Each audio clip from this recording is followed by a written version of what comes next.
I represent actually the dairy sector. So dairy is one of the biggest cash crops. So this is a good forum to explain what was happening in the dairy industry and what's happening in the rural markets. So what are the three big challenges that the dairy industry faces? Well, at the moment, you know that we're talking about drought that is taken up. So obviously the climatic conditions. So the farmer seems to be quite agitated, not getting enough money. Let's say his profit margins have been a bit curtailed. I think there's definitely challenges in logistics.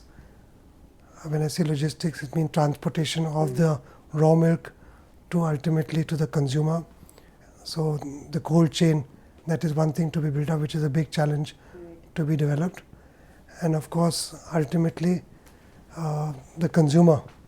We're talking about the consumer coming on our side. It's interesting, at the conference, people spoke about how the dairy sector was actually growing despite challenges like the drought and several other things.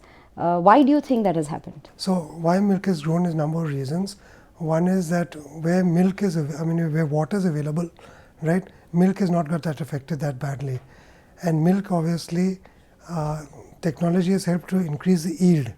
So the yield of the animal has also sizably increased in spite of drought. It is up. 2 or 3 big opportunities within the dairy sector that you see most companies actually tapping into now. Well, let's say traditionally milk products was being sold, or milk was being sold through the cooperatives and the government.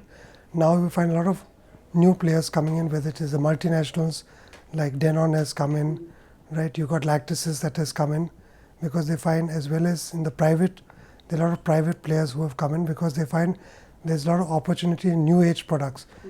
The products can be divided into 2 categories. One is what we call traditional products like butter, cheese and things like that, and the new age products are like ice cream, UHT milk, flavored milk, yogurts. So these are the products which at the moment the volumes are very low, but are galloping at over 100% growth year on year, because the lifestyles have changed. People are looking for more convenient products, and obviously with technology changing, the type of shelf life of the product has also improved. So definitely a lot of new players are coming because they're getting better margins in these new products. Like for example, a pack of curds, you make it at home, a price of milk costs say 40 rupees.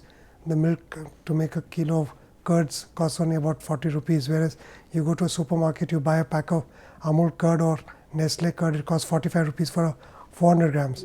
So you're paying 140 rupees for curds versus making it home at 40 rupees. Flavored milk, which is at 25 rupees a bottle, right, comes to 125 rupees a liter. So obviously the profit margins in these kind of products are much higher. Okay. Are you then saying that value added products will actually substantially or will drive the growth of the dairy industry?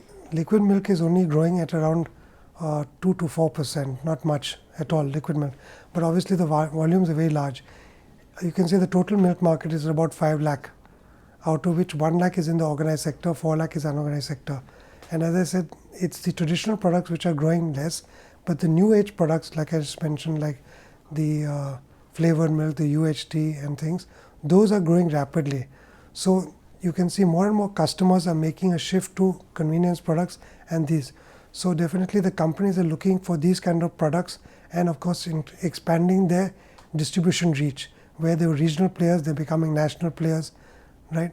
So a lot of them are now trying to increase their capacities, because milk production has gone up quite a lot in the country. So the traditional dairy has now tried to modernize its plant, or trying to now, certain big dairies are buying smaller dairies. So trying to cut costs in transportation and things like that. So, with all this action happening, what is the sense that you're getting from investors, considering that you've interacted with a lot of investors today? How optimistic are they about investing in this sector? Well, obviously it's a big industry. It's a 5 lakh crore market, so obviously it's pretty large. And at the moment it was only being excited only among very few investors.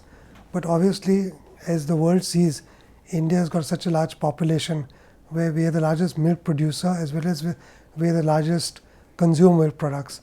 So the market is huge. So everybody is trying to see what market they can take and where. So definitely in each particular product category, there is a scope where you can take your market share and put it. But certain companies want to become market leaders and dominant in their category. Like Danone is concentrating on yogurts per se. That is their main worldwide yogurts. So obviously they're taking a long-term view that they want to be in India.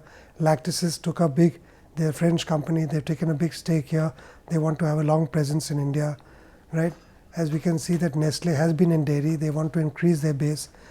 Private players, a lot of private players that have come into here, who were earlier in the B2B business, right? In other words, they were supplying to other companies like Cadbury's, Glaxo.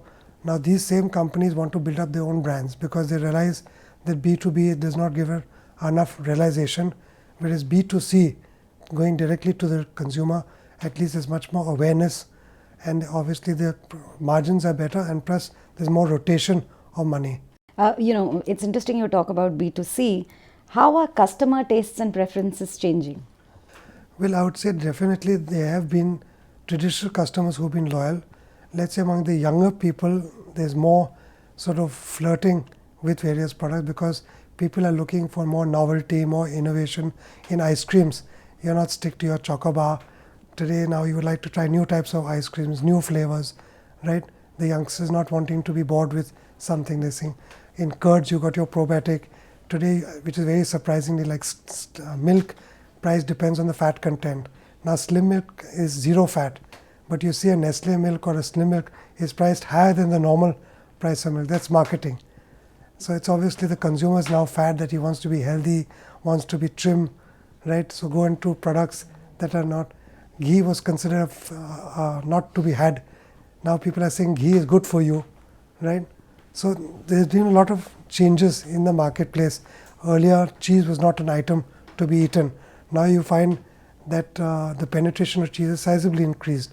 Like children love pizzas, so out-of-home consumption has sizably increased. That's why dairy products has become more popular. Instead of eating at home, the youngsters don't want to eat at home. Half the time, they just want to go out and eat out. So definitely out-of-home consumption has sizably increased, whether it's to the restaurant and movie hall, and there the consumption has increased. So then two big reasons why investors should look at dairy companies.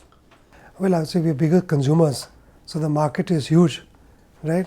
And definitely the profitability in these new added products is quite lucrative. And if they take a long-term view, I think India is going to grow more than their own markets. That's why a lot of companies want to come to India, because the customer base is very large. And plus the cost of production versus other countries, like milk is still one of the cheapest in the world. So they can be a sourcing to other countries too. So companies can make their produce here and get it exported outside.